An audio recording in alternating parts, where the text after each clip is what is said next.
Welcome back to another episode of Reason for Truth. I'm your host, Stevie Garofalo. Eat, drink, for tomorrow we die. You ever heard that? Listen, if the dead are not raised, let us eat and drink, for tomorrow we die. 1 Corinthians 15:32. I think we've heard that in the secular version as well. Listen, is Paul saying here in 1 Corinthians 15:32 that, listen, life is as short, so we should eat, drink, and be merry? Because, listen, in the blink of an eye, we're going to be dead of old age or through some kind of disease or other means.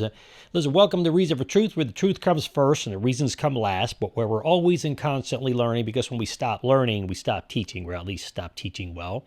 And today's truth is that if Jesus did not rise from the dead, there's no hope for us as Christians because Christianity is not true. That's the crux of the matter. That's today's truth. Remember Paul's exact words, which are this: if the dead are not raised, let us eat and drink, for tomorrow we die. That's 1 Corinthians 15:32b. That says things, gives us a little bit more of a context, actually, as to what's being said here. The Free Dictionary, though, freedictionary.com, defines the phrase, eat, drink, and be merry, for tomorrow we die, as such. It says it really means as a call for others to enjoy themselves, usually in the context of a party or other festive gatherings. I think most people take it that way, by the way. And it goes on to say the phrase is often shortened to say, eat, drink, and be merry. The freedictionary.com again gives a little bit more detailed explanation of the phrase, and it says, meaning enjoy yourselves whenever you can because you may die soon. Eat, drink, and be merry. Listen, by itself simply is a way of encouraging people to enjoy themselves. And then, listen, the dictionary gives the following an example. Fred speaking, right? And Fred says, no cake for me, thank you. I'm on a diet. Jane says, babe, but Fred, this is your birthday party, right? Eat and drink and be merry. Now, Natasha, she says something a little differently. She puts it this way, but she was also at the party, and she encouraged all of her guests to what to do? Listen, to eat, drink, and to be merry, for tomorrow we die. In reality, the phrase eat, drink, and be merry, or eat, drink, and be merry, for tomorrow we die, has been used for centuries, by the way, all throughout literature.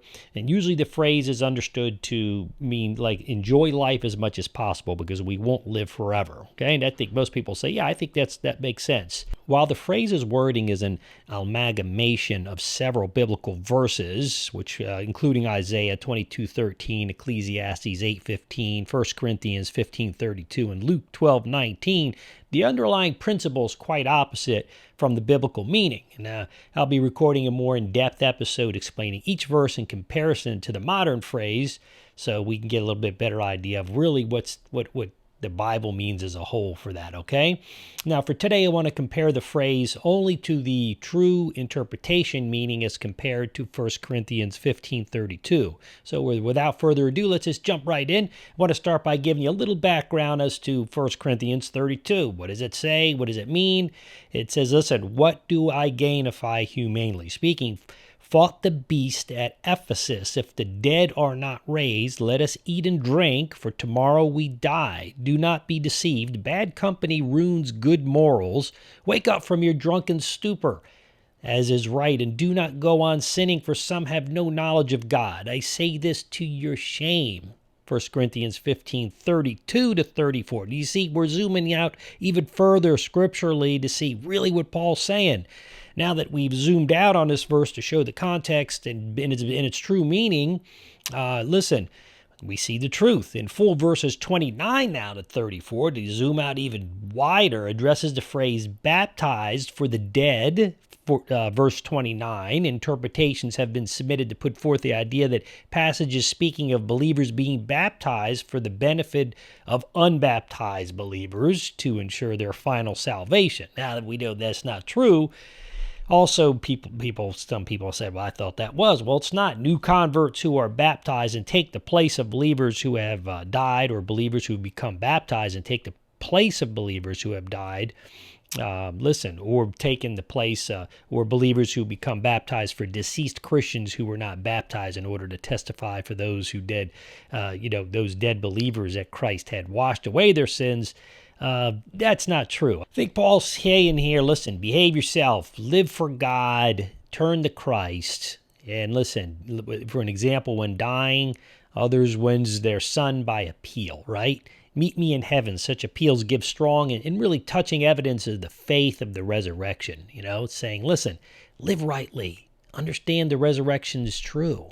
And it's going to happen. All believers will be raised for the dead. As for the baptized, for the dead, it means for the sake of fulfilling the wishes of the departed believers, not for them. But I'm sure once they got to be before God, they're saying, this is my wishes. Baptism is a solemn picture of conversion. Those who who became believers in the hope of being reunited with their Christian loved ones and subsequently who underwent baptism indicate their belief in the resurrection of Christ and his people is not true. Now Paul says, let us eat and drink, for tomorrow we die. Paul is citing Isaiah, by the way, 22:13, whereby the prophet Isaiah says, and behold, joy and gladness, killing oxen and slaughtering sheep, eating flesh and drinking wine. Let us eat and drink, for tomorrow we die, which summarize really the unrepentant people on the eve of their destruction by Assyria. The context here, because they had no hope of a meaningful future, right? No resurrection, no future, not in heaven.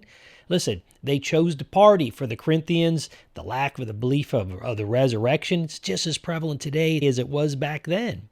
So the Corinthians, a lack of belief in the resurrection would cause them to find their ultimate fulfillment in the creature comforts of this life. In verse 33, Paul cited none other than Menander, who was a Greek comic playwright, right, who lived about 291 BC and this is a line from his play that was titled Thais, Thais. Now, Thais in document form pretty much doesn't exist. We have a few lines in its original form, but it was apparently about prostitutes for the wealthy and immorality in general. In verse 33, bad company, that's what Paul's talking about, prostitution and immorality. Bad company could be either the friends of the Corinthians who denied the resurrection or keeping the company of bad doctrine as well, right? In either case, the denial of the future resurrection is the point here, has a corrupting effect upon Christian morality. If one's body is destined for eternality and for a greater experience with the Lord, then the use of the body in the present should reflect that ultimate destiny, right?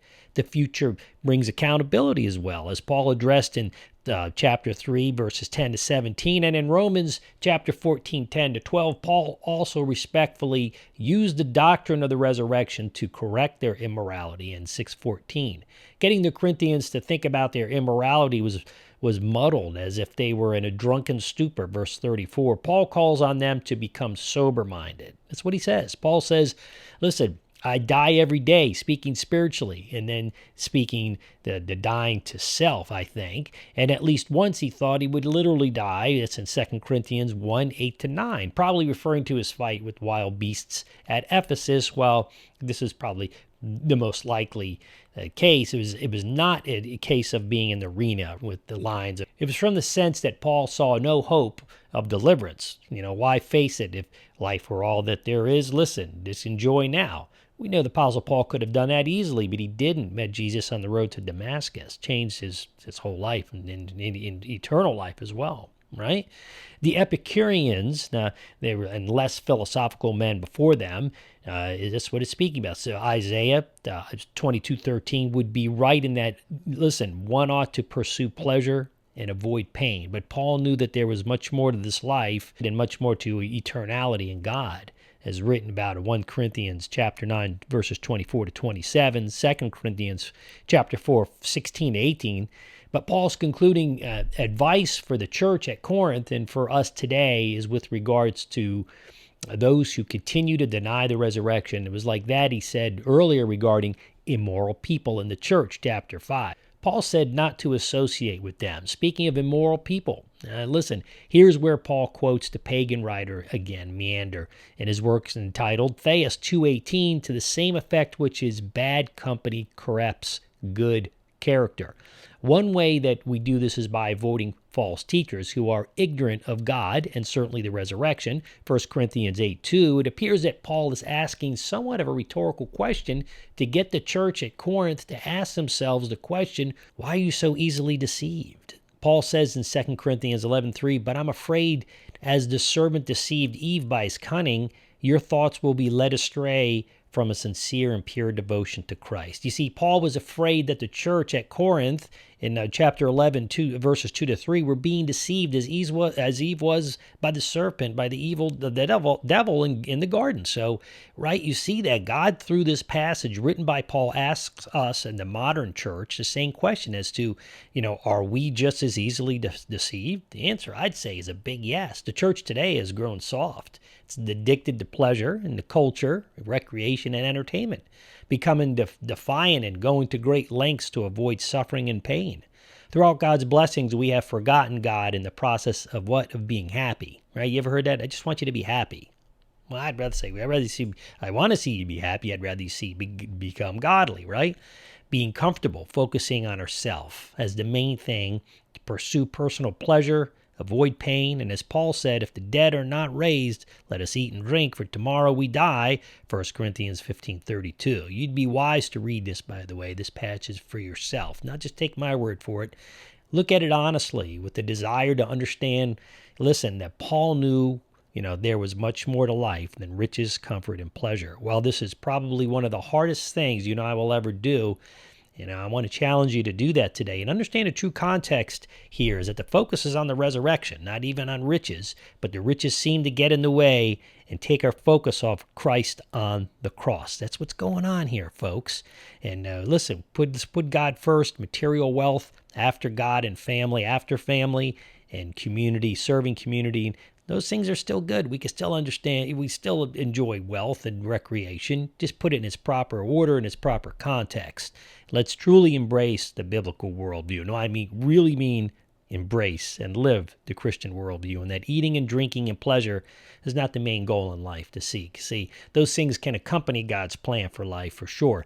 But if we truly believe and trust in Jesus Christ as the Lord and Savior, we will begin to understand that the Christian walk and God-given mission is not a cakewalk. It's not a game. It's a very serious road less traveled. Sadly, most, won't take this road.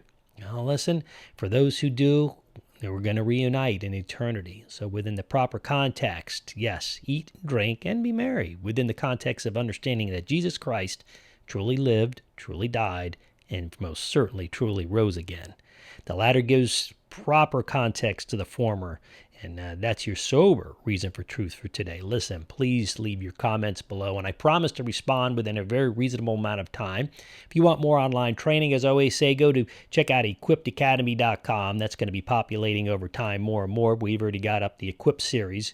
Check that out. You could also check out further resources at reasonfortruth.bible, reasonfortruth.org.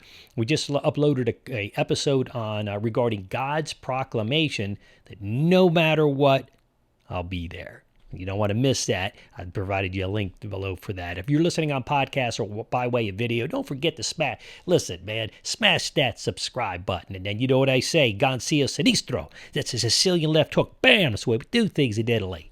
Right to that little alert bell down there. We like Italy has bells, England has clocks. We get there when we get there. We leave when we leave. Listen, take that old left Sicilian hook. Maria, come out, bring you a nice something to eat, maybe a little gelato, your favorite flavor. I can't promise, but you can imagine that. Good Italian. I'm not talking about the stuff, the junk you get in the frozen section in the supermarket. I'm talking about real Italian frozen ice and ice cream. Oh, magnifico. Until next time, I'll see you for the next episode. Reason for Truth. I'm your host, Stephen Garofalo, and this is your Reason for Truth for today.